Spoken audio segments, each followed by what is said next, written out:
Nous sommes situés sur la commune de Changé, sur le terrain de la Grande Lande, plus précisément au Parc des Sports, qui a vu le jour il y a une dizaine d'années et donc qui a permis justement la création de ce terrain synthétique donc en 2004.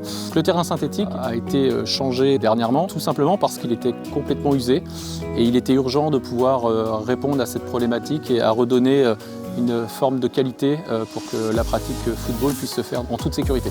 Les travaux ont été entrepris sous la démarche du cabinet Sport Initiative qui se situe en Sarthe et deux entreprises made in France sont intervenues, le groupe Pigeon localisé en Mayenne et le groupe Politan qui lui est intervenu uniquement sur la partie herbe synthétique et aux matériaux.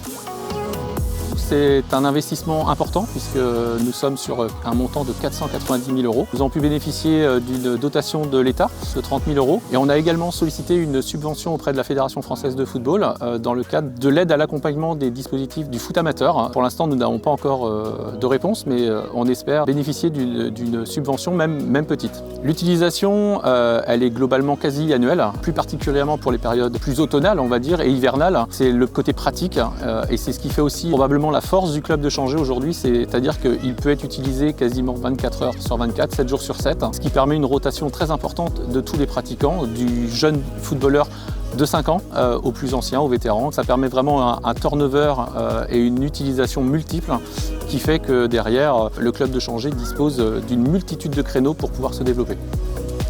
Le club de Changé, c'est le premier club du département en termes de nombre de licenciés, puisqu'on arrive à peu près à 510 licenciés, qui est un chiffre global d'avant et d'après Covid.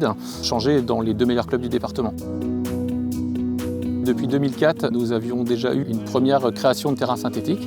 Elle correspondait à une première en Mayenne. Et donc aujourd'hui, 17 ans après, il était vraiment temps de passer à ce nouveau terrain et à cette nouvelle pelouse.